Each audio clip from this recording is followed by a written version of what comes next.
হযরতে মা ফাতিমার কোনোদিন মৌলা আলীর বিরুদ্ধে কোনো অভিযোগ ছিল? আরো জোরে বল না ছিল?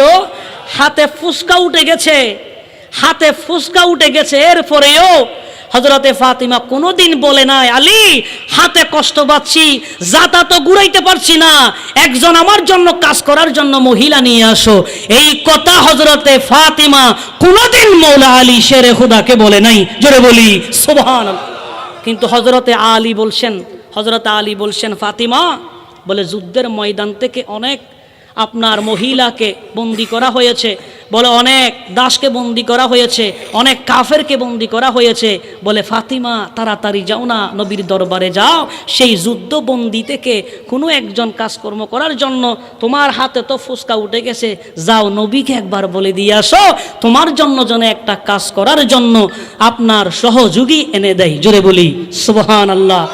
মৌলা আলী শেরে খুদা বলেছেন, কিন্তু ফাতিমা কোনোদিন মৌলা আলী শেরে খুদাকে বলে নাই। কিন্তু আমাদের সমাজে বলে আমি মরিচ বাইতাম পারতাম না, কলেজ যাই বাড়ি নিয়ে আসো, বলে আমি ডেস্কটি পরিষ্কার করতে পারতাম না, বলে কাজ করার জন্য মেয়ে নিয়ে আসো।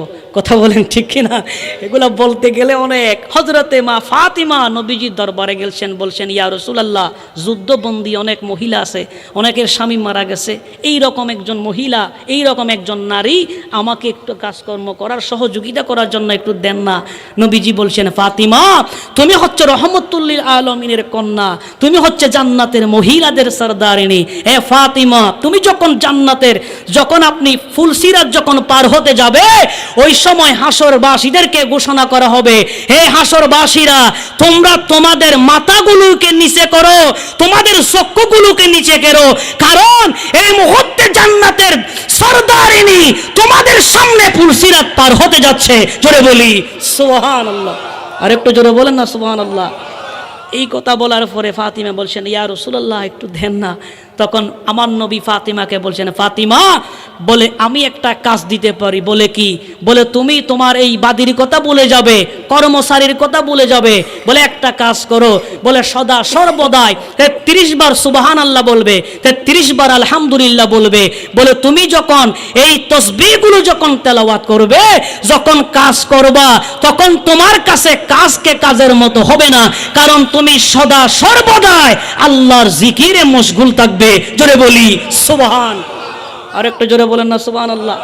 এই জন্য আমার মা এবং বোনেরা যদি কাজকর্ম করার সময়, মানুষ দেখবেন যত বেকার হবে শয়তান তত বেশি আসে, কারণ বেকার মানুষের মগজে শয়তান বিভিন্ন ধরনের ওয়াসওয়াসা ঢুকাই দেয় বেশি। কথা বলেন ঠিক কিনা? এই জন্য আমাদের সমাজে অনেক বৃদ্ধ আছে বেকার, চায়ের দোকানে বসি বসি এটাকে সংসদ ভবন বানাই ফেলে। আছে না নাই? ওই যে কাজকর্ম নাই, কাজকর্ম কি নাই, এই জন্য এই চায়ের দোকান কি হয়? সংসদ ভবন হয়। আর যাদের কাজ আছে চায়ের দোকানে এদের বসার কোনো সুযোগ নাই, এই জন্য তাদের চায়ের দোকানও সংসদ ভবন হয় না। কথা বলেন ঠিক কিনা?